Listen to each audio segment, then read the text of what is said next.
हिंदू हृदय सम्राट और महाराष्ट्र की राजनीति को अलग दिशा देने वाले शिवसेना के संस्थापक बाला साहब ठाकरे की आज जयंती है। प्रधानमंत्री मोदी, गृह मंत्री अमित शाह, महाराष्ट्र के मुख्यमंत्री देवेंद्र फडणवीस समेत देश के कई नेताओं ने मराठा राजनीति के शिखर पुरुष को अपनी श्रद्धांजलि दी। वैसे तो बाला साहब की शिवसेना के आज दो धड़े हो चुके हैं और दोनों ही गुट अपने नेता को याद कर रहे हैं, लेकिन बाला साहब ठाकरे के बेटे उद्धव ठाकरे गुट वाली शिवसेना को एनडीए नेताओं के द्वारा बाला साहब को श्रद्धांजलि देना अच्छा नहीं लग रहा। शिवसेना यूबीटी गुट के वरिष्ठ नेता संजय राउत ने इसे कोरा पाखंड करार दे दिया। संजय राउत ने कहा कि बाला साहब ठाकरे का व्यक्तित्व किसी का मोहताज नहीं है, उनका व्यक्तित्व विराट है। नरेंद्र मोदी ने शिवसेना को तोड़ने की बहुत कोशिश की और उन्होंने तोड़ा भी, लेकिन असली शिवसेना हम हैं। संजय राउत ने आगे कहा कि आज प्रधानमंत्री मोदी और अमित शाह, एकनाथ शिंदे, देवेंद्र फडणवीस जैसे लोग ट्विटर पर बाला साहब को श्रद्धांजलि देते हैं तो ये सबसे बड़ा पाखंड है। सम्मान देना है तो उन्हें भारत रत्न दे। 26 जनवरी आने वाली है, घोषणा करें अगर सच में बाला साहब का सम्मान करते हैं तो। मोदी जी और शाह जी ने क्या किया, बीजेपी ने क्या किया, जिसे हम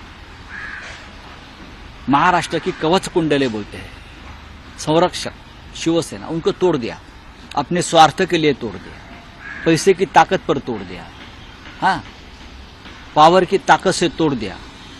फिर भी हम जिंदा हैं, फिर भी हम जिंदा है और जिंदा रहेंगे और हम पलटवार करेंगे। आप कुछ भी करो, अगर आप ये ट्विटर पर श्रद्धांजलि देने से अच्छा होगा आप बाला साहब ठाकरे को भारत रत्न देते दीजिए ना। ऐसे ऐसे लोगों को आपने 10 साल में भारत रत्न दिया है, इनका नाम लोगों को मालूम नहीं है।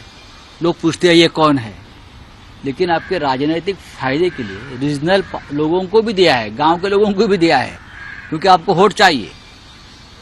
वोट की राजनीति, किसी का नाम लेकर अपमान नहीं करना चाहता हूं।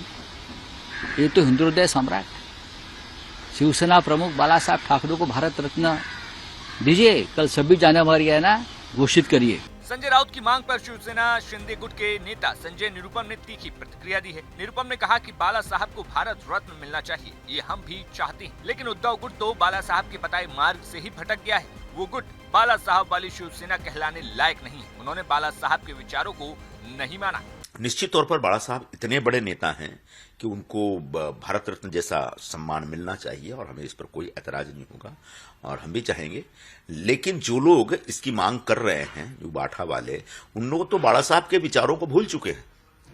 उन्होंने तो बाला साहब के विचारों को तिलांजलि दे करके कांग्रेस पार्टी के साथ हाथ मिला लिया है। वो अब हिंदुत्ववादी रहे ही नहीं, इसलिए उनकी तरफ से इस प्रकार की बात आना एक बेईमानी है। आपको बता दें कि गुरुवार को प्रधानमंत्री मोदी ने बाला साहब ठाकरे को याद करते हुए एक्स पर लिखा कि जन कल्याण और महाराष्ट्र के विकास के प्रति उनकी प्रतिबद्धता के लिए उन्हें व्यापक रूप से सम्मान दिया जाता है और याद किया जाता है। अब जब बात अपने सिद्धांतों की आती थी तो वे समझौता नहीं करते थे और हमेशा भारतीय संस्कृति के गौरव को बढ़ाने में योगदान देते थे। इसी के साथ गृह मंत्री अमित शाह ने बाला साहब ठाकरे को याद करते हुए कहा कि वे सनातनी संस्कृति और राष्ट्र प्रथम की विचारधारा के प्रति आजीवन समर्पित रहे। उन्होंने देश हित को हमेशा सर्वोपरि रखा और विपरीत परिस्थितियों में भी अपने सिद्धांतों से कभी समझौता नहीं किया। उनकी विचारधारा, दृढ़ता हमेशा प्रेरणा देती रहेगी।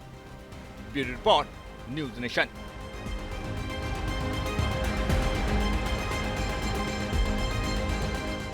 न्यूज नेशन अब व्हाट्सएप पर खबरों के ताजा अपडेट के लिए न्यूज नेशन के इस QR कोड को स्कैन करें।